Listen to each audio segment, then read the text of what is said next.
checkered flag. He's going to make it. His first NASCAR Nationwide Series win at the Brickyard for Ty Dillon.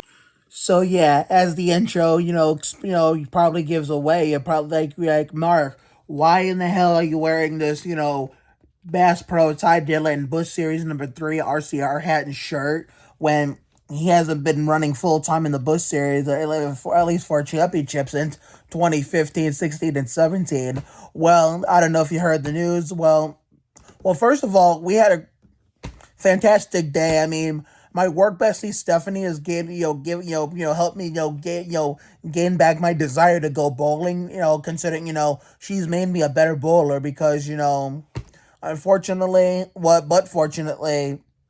we were allowed to go bowling, but if we were gonna go, it was mandated this time. As long as we get the choice whether we just want to just sit and relax while everybody else bowls, well, since we were short staffed today, we had no choice. So for some who did stay back at the day program, and those who went bowling were mandatorily forced to bowl, otherwise they weren't allowed to go. So therefore, luckily for me, I figured, well, you know what? If it means I have to sacrifice me sucking ass to actually go get my free Coke as well as the beer battered fries, then so the fuck be it. So I basically had just enough money to do it all: eat, drink, and play. And let me tell you, Polar Bear kicked our asses today.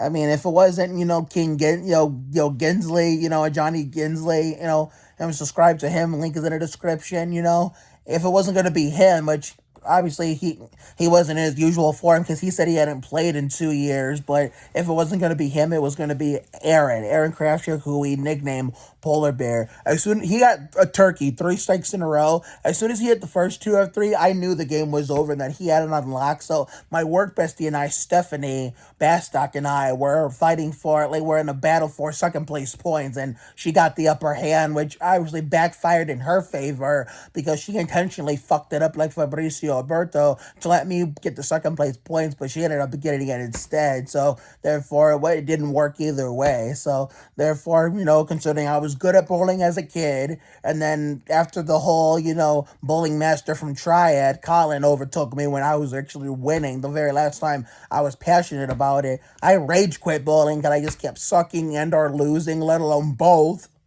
But then meeting Stephanie and, getting forced to bowl on a mandatory basis at times with ViaQuest a year late after the whole bowling choke job I had last time I played I was full-time bowling, as gave me the desire to start bowling full-time again and, has made me a better bowler, win or lose. So I thank Stephanie for that, for, making me feel happier at ViaQuest than I did in the beginning of the season, which we're about to go into my first full summer with them. So therefore, yeah, that was today. I got my free Coke like usual since my mom and grandma probably didn't get it out. Well, my grandma didn't get it, obviously, because she most likely didn't. Her and my grandfather most likely didn't go out, and my mom's probably not.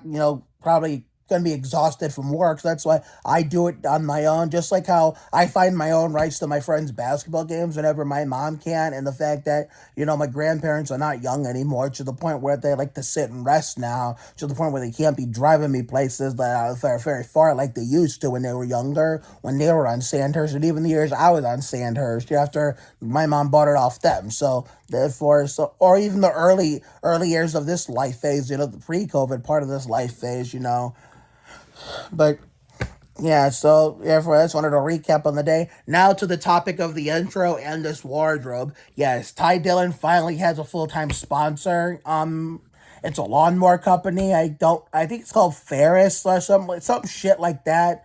But it's going to be on his number 77 Chevrolet Camaro for Spire Motorsports in the NASCAR Winston Cup Series. So I'm really excited. His rookie, he was a Winston Cup rookie in 2017, competing for Rookie of the Year while fighting for a championship in the Busch Series. Basically trying to become the modern RCR Harvick, minus the whole having to come up full-time to the series a year early because a loss of a legend in the first race of the season. So other than that, the fact that, obviously, I never liked Harvick except for 2001 when, he was doing a good thing for Richard Childress and Dale Sr. and Dale Sr.'s fans. But, since 2002 when he became a hothead, with run-ins with Greg Booty Biffle, and then the king of kicking people's shit in the next year, and then Front Row Joe, that, 2 years later in a wreck that wasn't Joe's fault, or, the straw that broke the camel's back for me for not liking Harvick was being a Montoya fan and seeing that bullshit at Watkins Glen in 2007, which I don't think of it as a big deal now, considering compared to back then through 2013. But, Montoya bores me now, so therefore I could care less about that incident. But and it's make no mistake, just because I kind of stopped caring about that whole Watkins Glen '07 deal, I still don't like Harvick even to this day when it comes to, his run-ins with Ty at Martinsville in 2013 in the Craftsman Truck Series, and then blatantly taking out Austin in the 2016 Dickies 500. So those are like several reasons as to why I never liked Harvick. And so I'm happy that this is going to be his last season. When he fucking retires at the end of the year, I'm not going to miss him one bit. So all I can say is, fuck him and everything he stands for. So as we know, Ty Dillon is nowhere near Harvick's level. Obviously, as a driver, and of course, the personality with the anger, I wouldn't say anger issues like Harvick's old teammate Robbie Gordon, like, being hothead, having a hot-headed temper, Obviously, considering, Ty's been trying to work hard to do it on his own, not trying to rely on his grandfather and being Austin's shadow. And as a fan of both Austin and Ty, that really says a lot, considering, I've always preferred Austin, considering I have more money on his stuff on Ty's. But considering, ever since Austin won that 2018 Daytona 500, but then you say, ooh, but Dale Sr. would never wreck anybody to win the Daytona 500 or win a race. And that shows you who the real number 3 is. Well, for those idiots out there who believe that, why don't you try asking the king of tearing it up and stinking it up, that being Terry Labonte, to control his car at Bristol and on the last lap in August of 1999. Translation: the 1999 Bristol night race has entered the chat and says hello. So yeah, Dale Sr. did wreck drivers for the win. So therefore, don't spew that bullshit out there. That's nowhere near the truth. Because Dale Sr. has wrecked drivers for the win. Just as, like I said, Texas Terry Labonte, the king of tearing it up and stinking it up. So by that logic, I guess that means, Trevor Bayne got lucky in 2011 because, David Reagan was penalized on what would turn out to be the second last restart for changing lanes before the green flag. Or Mears and Rudiman at the Coke 600 in 07 and 2009. At least Rudiman redeemed himself the next year by winning straight up on speed at, Chicago at the Tropicana 400. Did Derek Cope get lucky in 1990? We go and Earnhardt lost a tire on my birthday when I was, I was in the red at -4. Chris Buescher, did he get lucky because, fog ended up ending the thing earlier than playing in the Pennsylvania 500? What's another one that you guys, we don't bitch about, but yet we'll knock on Austin for this shit? Oh yeah, what about James Buescher in the 2012 Napa 300 Busch race when the top 10 crashed out? He was in 11th. He was the first car through that crash and ended up winning the goddamn race. So, and no complaints about that. Oh yeah, Justin Haley in the 2019 Pepsi Firecracker 400.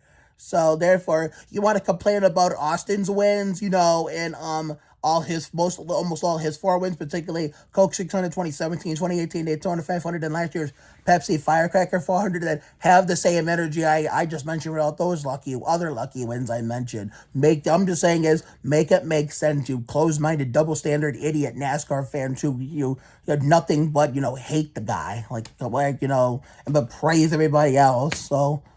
Oh, wait, Kyle, even as a Kyle Petty fan, I could say this. 1986 at Richmond when Kyle Petty got his first win, just because Dale Sr. and Darrell Waltrip just ate shit and wrecked each other.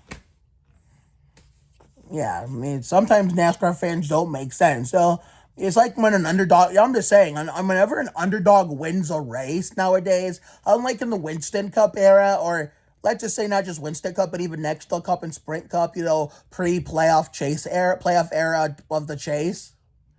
it's like whenever an underdog wins, dude, like you can know most people can never be happy for them like they used to before they introduced the playoffs, because then people will. I've been one of those people who say that's gonna fuck up the chase standings, but at least I'm also happy for the underdog. You know, when an underdog wins, it's like, you know, the fans that like to complain about everything will just can't be happy for them because they say they got a spot in the chase that they didn't earn just because they don't run, you know, top 5, top 10 or race for Wednesday week in and week out, unless it's Daytona or Talladega, or, you know, weather's, you know, Mother Nature's not playing a role in it with pitch strategy or fuel mileage. Like, I understand that, but what are you going to do? Like, if you, it doesn't matter how you win a race, whether it's by luck or skill. If, like, say if you win it by luck, you know, just because the leader blew an engine coming into turn 3, coming to the checker flag, you're in second place and you're close enough to pass him. I mean, I know you didn't want to win that way, but a win's a win. I mean, considering, you know, let's say someone gave you like $100, even if you didn't earn it, would you just give it back saying I don't want it because I didn't earn it? That would be a sin. That would be wrong and disrespectful. So, you know, just because, you know, a driver won a race by luck and not skill, that would be wrong if they say they just gave back the trophy and the checks. You know, you say don't mark my name in the record book for credit me with this win because I didn't earn it. Yeah, that's not how it works. I mean, it's for you dumbass NASCAR fans out there who will, like, you know, shit on, you know, people like Austin, or, you know, and it's someone who doesn't win all the time for lucky wins, but then you praise other people for lucky wins, like, you know, like Trevor Bayne or David, well, I wouldn't say Rudiman, you know, you say Trevor Bayne or Chris Buescher for that matter, or even Justin Haley, you know, you praise them, you know, but I had a brain fart there, but what I'm saying is, you know, it's all, you know, all of a sudden, I mean, it's a problem when someone, you know, you don't care for does it, but then when it all of a sudden, lucky wins benefit your driver, no matter if they are like weekly contenders or not, then all of a sudden it's okay, you know, it's all of a sudden you sing a totally different tune when it benefits your driver. Like, it's a problem until it benefits your driver. So therefore, see, like I'm saying is, if it was your favorite driver that, you know, won a race late, luck like you, like Austin Dillon and people like that have, or even Michael McDowell's 2021 Daytona 500 have, you'd be singing a totally different tune and you'd be happy as hell, and you know it. Like me, for example, considering, you know, I didn't like Kyle Busch running all those, you know, all those Busch and Craftsman Truck Series races and beating up on little kids, but I didn't like any Winston Cup leeches, to be fair. Like, I didn't like it when, you know, Chase Elliott, you know, was invading the Busch and Craftsman Truck Series. Joey Logano. I mean, of course, if it's your favorite driver, then that's okay. I mean, that's part of, I mean, as long as if it's your favorite driver and they actually invade on a Busch or Craftsman Truck Series race that they're not supposed to be and they win, of course you're going to be happy because you actually like them. But it's only fair game if you do that while also, you know, not liking leeches in general, even if you are happy that it's your favorite Cup driver that invades in the Busch or Craftsman Truck Series that, you know, beats up on the kids. As long as you're in favor of your favorite Winston Cup driver doing that, but also not being proud of it either and not liking any leeches, then that's fair game. So I'm sorry for all the rambling and, you know, all the ranting, but anyway, so Ty Dillon has his 2023 sponsor for Winston Cup all set like Jimmy Johnson. All right, here's the thing I was going to say that led me into that rant. But so therefore, ever since Austin won the 2018 Daytona 500, I've been saying each and every year that Ty Dillon's gonna get his first Winston Cup win in the Daytona 500 because Austin got a second run in the 500. 2019, Ty almost won it. Ty got, and then 2020, he was caught up in a late race crash, all courtesy of reckless Ross Chastain. Even though to be fair, that guy's grown on me. So since then, he came to Trackhouse last year and began doing very, very well. And then, you know, 2021, it was just a bullshit charter system. The attack of the douchebags at the Rick Ware Racing Empire that caused him and Noah Gragson to miss the show. And, see, that's why I don't like the charter system, because, it takes away, people that have no business being out there, like Rick Ware or in years past Starcom, were taking up charters that, competitive teams could have used for like open teams, then you wanted to feel like B, C tired teams that could use those charters to fill additional, brand new teams and, could use those charters. And that's when you had like, the fast guys and full-time guys, without a charter having to race their way in the Gatorade Twin 125s, in 2021 and 2022.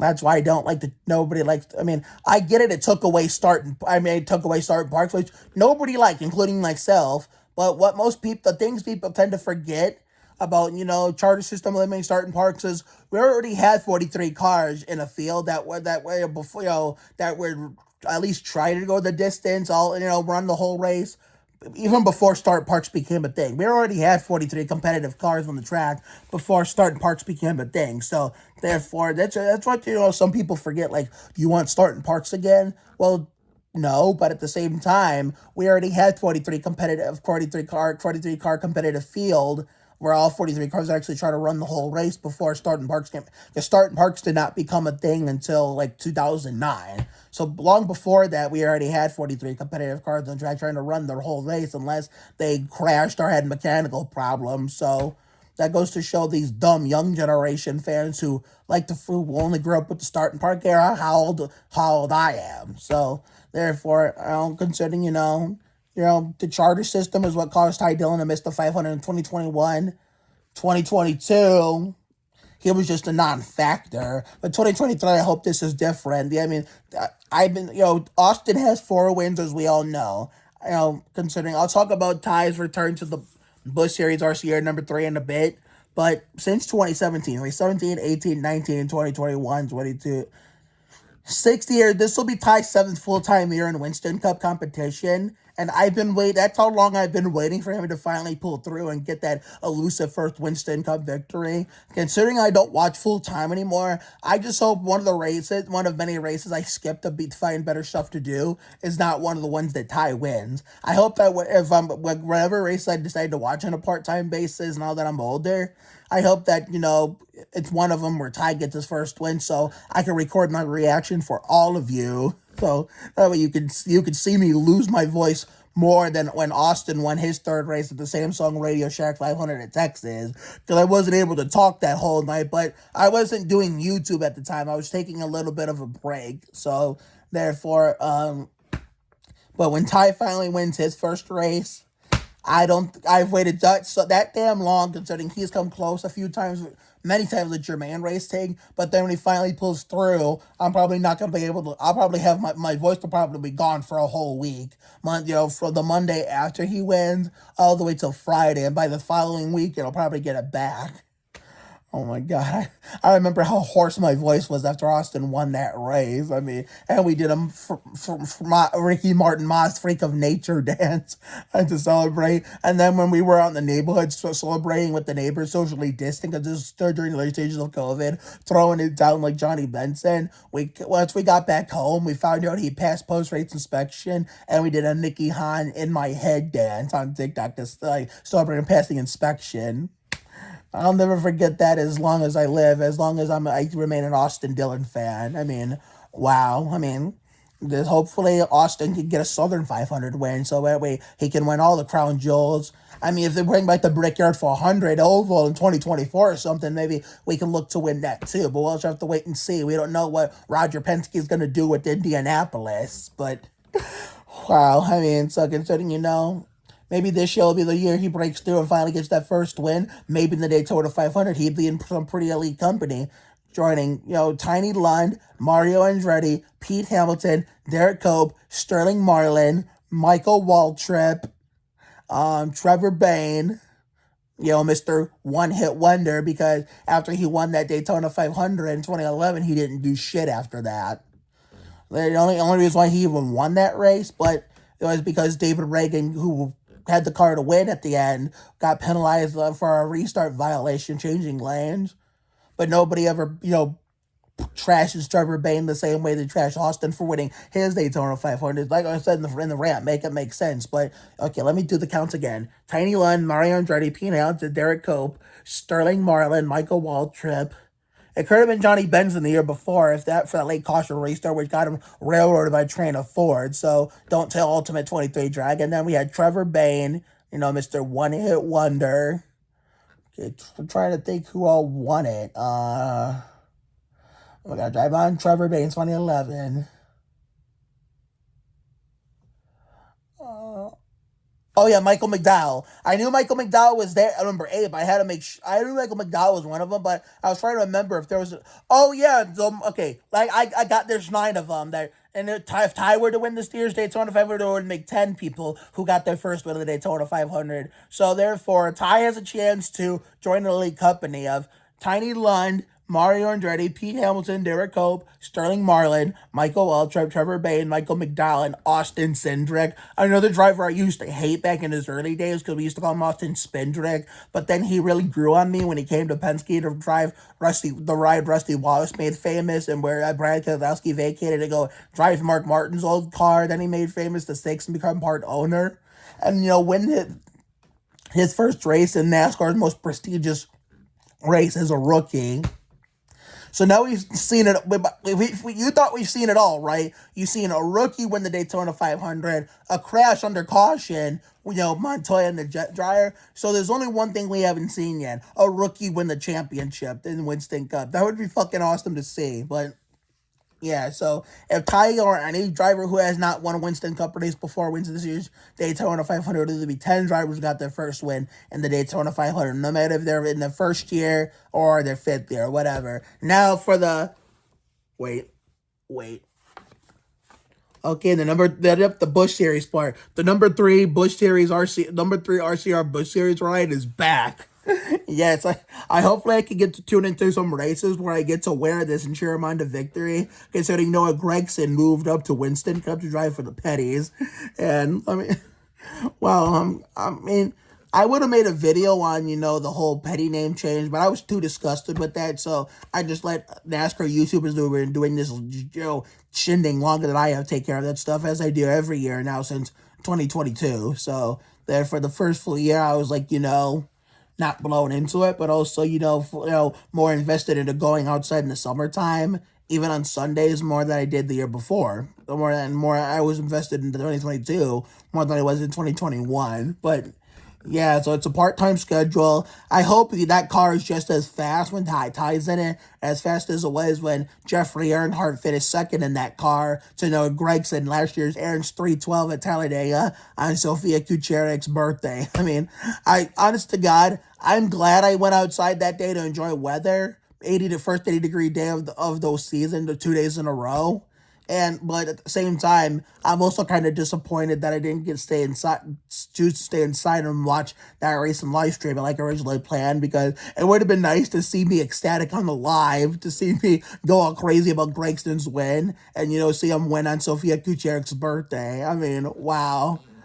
I don't think that's ever going to happen. It could, you just never know. Never say never, but we'll just have to see if any of my favorite drivers went on any of my friends' birthdays, or like any of my people, my favorite people from my favorite shows, any actor from my favorite show's birthday. We'll just have to see.